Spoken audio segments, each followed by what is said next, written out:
Hukumnya kotoran kucing atau air kencing kucing dan pipis kucing dan kotorannya, karena ada sementara yang menyebutkan itu hukumnya suci. Baik, kami sampaikan saya belum menemukan siapa yang menyebutkan itu suci, karena hadis-hadis yang menyebutkan tentang kucing tidak menyebutkan kotorannya yang suci, bukan pipisnya tapi air liurnya. Ya, hadisnya benar yang disebutkan, tapi cara memahami hadisnya keliru. Apa sebabnya? Dua hal. Pertama, hadisnya tidak dibaca dengan ilmu hadisnya.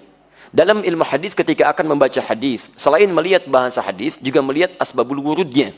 Sebab kenapa hadis itu muncul. Antum lacak lagi tentang hadis kucing itu yang sekarang marak dibincangkan, itu setidaknya ada di Abu Daud nomor hadis 75, di An-Nasai nomor hadis 68, di At-Tirmidzi nomor hadis 92. Ketika disebutkan seluruhnya, itu merujuk pada sahabat Qatadah radhiyallahu taala anhu. Gimana kisahnya?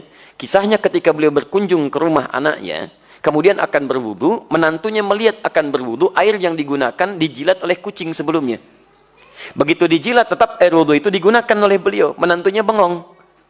Kata beliau, kenapa engkau bengong seperti itu? Maka dijelaskan oleh beliau, keluarlah kalimat itu.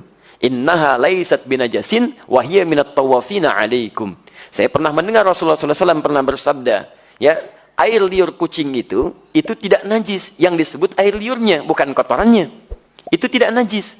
Karena kucing itu hewan-hewan yang sering hadir di sekitaran kita. Baik, dari mana tahu itu menunjuk pada air liur? Baca hadis 76-nya di riwayat Abu Daud.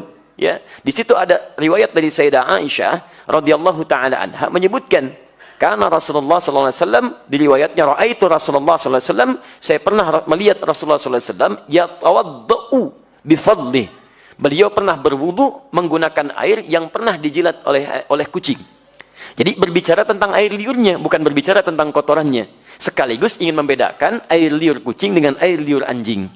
Kalau air liur kucing menjilat bijana atau menyentuh bijana, maka tidak perlu dibasuh karena suci nilainya. Boleh antum gunakan airnya. Tapi kalau anjing yang menjilatnya, maka baru dibasuh dengan 7 basuhan, salah satu menggunakan tanah. Itu maksudnya. Dan semua mazhab di sini sepakat. Makanya ketika disebutkan dalam kitab Al-Ikhtiyarat di halaman ke-26, disebutkan qaul sampai ke Syafi'i, sampai ke Ahmad. Dan disimpulkan wa qaulul ashab. Qaulul ashab. Dan pendapat para sahabat terkait dengan masalah ini, maksudnya para sahabat mazhab dari Asy-Syafi'i, dari Ahmad, mereka menyimpulkan. Lihat kalimatnya, wa qaulul ashabi. Dan kesimpulan dari pendapat sahabat-sahabat mazhab menyimpulkan, al-hurratu wa ma dunaha minal khilqati tahirun. Air liur kucing itu, ini pembahasan tentang air liur. Makanya tafsirannya disebutkan su'rul hurrah. Air liur kucing itu, atau hewan yang lebih kecil daripadanya, ketika menjilat apapun maka dinilai suci. Kapan tiba-tiba muncul keterangan jadi, maaf, air pipis kucing? Nah, itu kitab pernah disalin lagi teman-teman sekalian. Tapi salinannya tidak melihat kepada manuskrip, ada pecahan-pecahan. Ketika disalin itulah muncul versi kitab, berubah dari kata qaul jadi baul. Baulul hurrah. Asalnya qaulul ashab fil hurrati. Qaulul ashabnya hilang jadi baulul hurrah. Baul itu artinya air pipis. Maka berubah terjemahan. Air pipisnya kucing itu suci. Dari sini bencana mulai muncul. Nah, di teman-teman sekalian itu asalnya bersumber dari kitab yang dibaca salah salin. Dan tidak merujuk kepada manuskripnya. Dan nggak apa-apa, kan namanya manusia. Manusia itu kan bukan malaikat. Kalau malaikat itu tidak kenal salah. Lawannya setan. Setan tidak kenal benar. Malaikat disebutkan 88 kali di Quran. Setan 88 kali di Quran. Ya, saya bukan malaikat. Jadi kalau saya salah, wajar. Artinya saya manusia. Antum bukan setan. Ya, jadi kalau antum maaf, ya, ada pernah berbuat salah, wajar. Karena setan tidak pernah kenal benar. Di teman-teman sekalian, kalau ada orang berbuat khilaf, jangan diungkap khilafnya. Cukup kemudian kita koreksi dengan cara yang baik dan tidak perlu kemudian dibesar-besarkan sehingga menjadi aib. Kadang-kadang kebenaran dan kebaikannya lebih banyak dibandingkan dengan kekurangannya.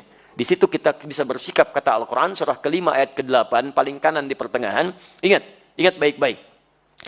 Jangan sampai rasa tidak suka kita pada seseorang atau suatu kaum membuat kita berlaku tidak adil. Wala yajrimannakum syana'anu qaumin ala alla ta'dilu. I'dilu huwa aqrabu littaqwa. Jadi kalau antum tidak suka pada seseorang, jangan sampai bersikap tidak adil. Pasti orang itu punya kebaikannya. Karena antipati nanti kebaikannya semua ditinggalkan. Itu tidak baik. Jelas ya?